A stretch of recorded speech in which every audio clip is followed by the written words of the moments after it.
What's up, weebs? Another week, another episode of Dragon Ball Daima is in the books. We have a lot going on this week, so let's get to talking about it. Got some lore in the beginning today. Neva is noticed before they take off, and they actually start talking to him. And Neva explains a lot. He explains that he predicted a lot of this was going to happen. He predicted, Gomu was going to try to do something with the Dragon Balls. Gomu was going to be doing this evil plot. But he wanted to help and see what was going to happen all along. And he said he was going to play this senile trick no matter what. But the really interesting part comes when Neva sees Piccolo. Piccolo talks to Neva and realizes he's also a Namekian. And Neva says he looks a lot like somebody named Katats. And it turns out Katats is actually Piccolo's original Namekian father. And so that goes back who knows how long, because we don't even know how long the Namekians have been in the universe that we know. We don't know how long ago they left the Demon Realm. It could be hundreds of years. Neva's, I believe, over 1,000 years old, so it could be that long, and we don't even know how long Namekians live. So that's an interesting little tidbit. Katats, Piccolo's father, very, very cool piece of lore right there.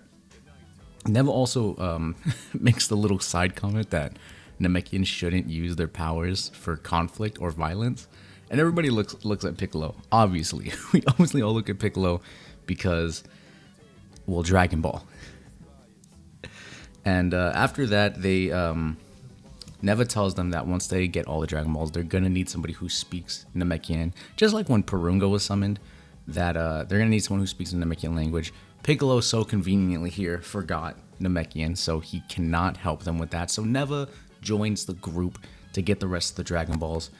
Then we cut to the first Demon World realm, where Arinsu is actually working on a new Majin. Majin Du is born. She uses another Cyberman seed, this time instead of the 5 centimeters down, which is strange. I don't know if this was going to be something that could work in the Saiyan Saga, but the deeper they planted the Cyberman seed, the stronger the Majin came out. And so they were worried that if they buried the seed too deep, he was going to go berserk and be way too strong for them to even handle. So they put 20 centimeters down as their limit. They buried him down there, and Majin Du is born. And the one joke I'm seeing a lot about this is that this is Patrick and SpongeBob. It's absolutely Patrick and SpongeBob. I don't mind it. I think in the end they're going to merge. We keep getting these pairs that can go with the merging bug. So I'm kind of wanting to see what they would turn into. The designs are kind of okay. Majin Du kind of more resembling Fat Boo.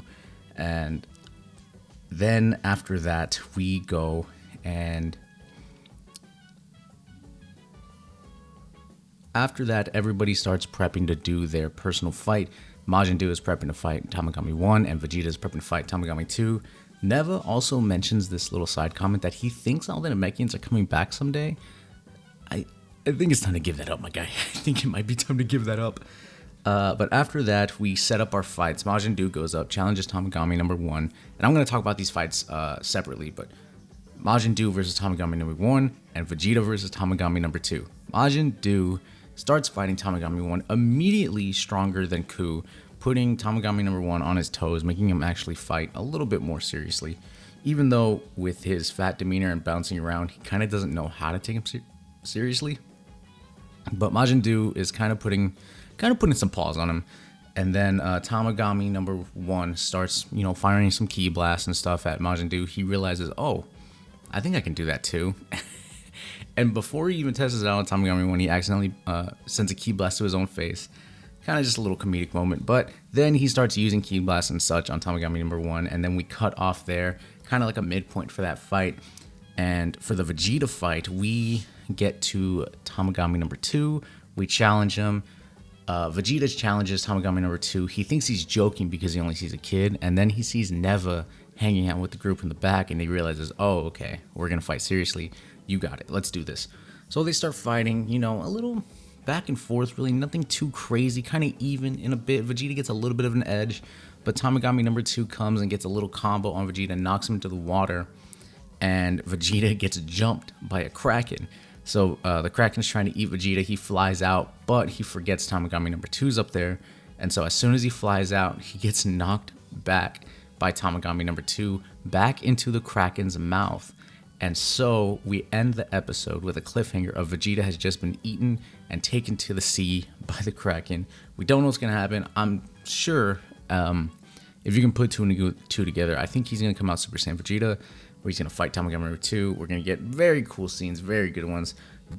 I'm very excited about, because we get to see a little bit more strength from Do. I'm assuming, like how numbers work, Tamagami number 1 is slightly stronger than 2, so that's going to put him at least above Super Saiyan Vegeta and Goku, making maybe the need for a little bit of fusion. And when that happens, Majin Buu and Majin Buu might have to do the same thing. So let's see how it goes. Episode 11, really cool. Let me know what you guys think about it in the comments below. I will catch y'all in the next video.